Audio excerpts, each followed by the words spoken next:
नमस्कार दोस्तों, स्वागत करती हूँ आप सबका अपने YouTube चैनल बातों बातों में। बातों बातों में आज हम जिक्र करेंगे घर का। इंसान की सबसे बड़ी तमन्ना होती है कि उसका अपना घर हो, और उस घर को बनाने के लिए वो पूरी जद्दोजहद कर देता है, पूरी लाइफ की सेविंग खर्च कर देता है, दिक्कतें सह के, कितनी कमियां अपने आप को दे के, पैसे इकट्ठे करके वो अपने घर को बनाता है। घर बनाना उसका एक बहुत बड़ा सपना होता है। कुछ खुशियां तो भगवान की नेमत होती है और कुछ खुशियां खुद हमें एफर्ट्स करके लेनी पड़ती हैं। उसमें घर जो है एक बहुत बड़ी खुशी है। अब हम घर तो बना देते हैं। घर क्या होता है? क्या ईंट पत्थर का घर होता है? क्या चार दीवारी ही हमारा घर है? क्या एक ड्राइंग रूम, 3 बेडरूम, एक बालकनी, 2 बाथरूम, यही हमारा घर होता है?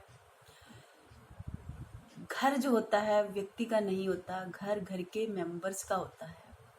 और घर के अंदर जितने भी मेंबर्स होते हैं सारे के सारे अलग अलग एज ग्रुप के होते हैं। सबकी फीलिंग्स अलग अलग होती हैं। सबके व्यवहार एक जैसे नहीं होते।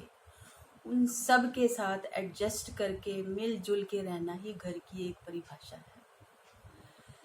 घर के लोग जब एक दूसरे को फेस करना सीख जाते हैं, जब एक दूसरे को बर्दाश्त करना सीख जाते हैं, तभी सही मायने में घर का जो है निर्माण होता है।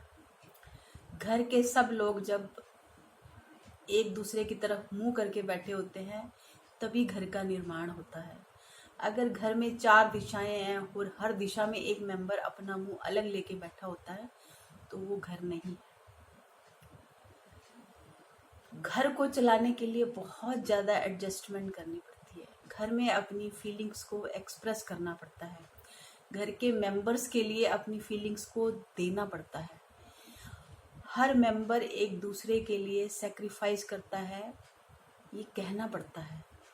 क्योंकि एक बंदे की सेक्रीफाइस करने से घर नहीं चलता। घर में बच्चा, घर में बूढ़ा, घर में जवान, सब एक दूसरे के साथ एडजस्ट करते हैं तभी घर बनता है। एक दूसरे के खिलाफ जाके हम घर को तोड़ते हैं, जोड़ते नहीं हैं। एक दूसरे की टेस्ट का, एक दूसरे की पसंद का, एक दूसरे के रिश्तों का, एक दूसरे के फ्रेंड सर्कल का, एक दूसरे की पसंद का, सबका ध्यान रखने के बाद ही हमारे अंदर जो है एक घर की फीलिंग आती है। घर में अगर बुजुर्ग एक कोने में पड़े रहेंगे, उनके साथ अगर हम अपना टाइम शेयर नहीं करेंगे, उनकी पसंद नापसंद, उनकी सेहत का ध्यान नहीं रखेंगे, तो वो भी घर घर नहीं कहलाता। कम से कम एक घर में 3 या 4 पीढ़ियां तो रहती हैं, और 3 या 4 पीढ़ियों की हर चीज़ अलग अलग होती है। उन चीज़ों के साथ जब हम सामंजस्य बिठाते हैं तभी हमारा घर जो है एक कंप्लीट घर होता है। अपने घर को स्वर्ग बनाना अपने हाथ में होता है। अपने घर को घर बनाना अपने हाथ में होता है। सिर्फ 4 दीवारी ईंट गारे का घर नहीं होता। अच्छा आपने पेंट करा दिया है, अच्छा आपके पास फर्नीचर है, अच्छे आपके कर्टन लगे हुए हैं, लेकिन घर में सुख शांति नहीं है तो वो घर घर नहीं है। इसलिए प्यारे दोस्तों, घर बनाने के लिए घर के हर मेंबर को एफर्ट्स करना पड़ता है। पैसा लगाने वाले ने एक बार पैसा लगा दिया, जो कमाऊ पुत्र होता है उसने एक बार पैसा लगा दिया, उसके बाद घर की संभाल जो होती है घर के सारे मेंबर्स मिल के करते हैं। तो इस बात को समझो। आप देखो आप कैसे घर में रह रहे हो। क्या आप ईंट पत्थर के घर में रह रहे हो या सचमुच एक घर में रह रहे हो जहाँ चारों तरफ सुख शांति है, चारों तरफ जो है मिलजुल के ठाके मारने की आवाजें आ रही हैं, मौन तो नहीं पसरा हुआ। मौन नहीं होना चाहिए घर में। घर में खिलखिलाती हंसी होनी चाहिए, चीखना चिल्लाना सब बर्दाश्त हो जाता है, लेकिन मौन नहीं होना चाहिए। मौन जो होता है वो खतरे की घंटी है। इसलिए कभी भी घर में किसी भी बच्चे को, किसी भी मेंबर को मौन देखो तो फट उससे पूछो तुम्हें क्या दिक्कत है, कोई परेशानी तो नहीं है। इस बात का ध्यान रखो।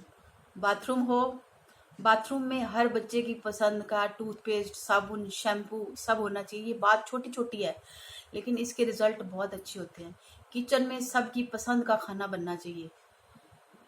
पहनने ओढ़ने में सबको आज़ादी होनी चाहिए, बाहर घूमने के लिए सबको आज़ादी होनी चाहिए, किसी को घर में बुलाना चाहो उसकी पूरी आज़ादी होनी चाहिए, अपने विचार व्यक्त करने की आज़ादी होनी चाहिए।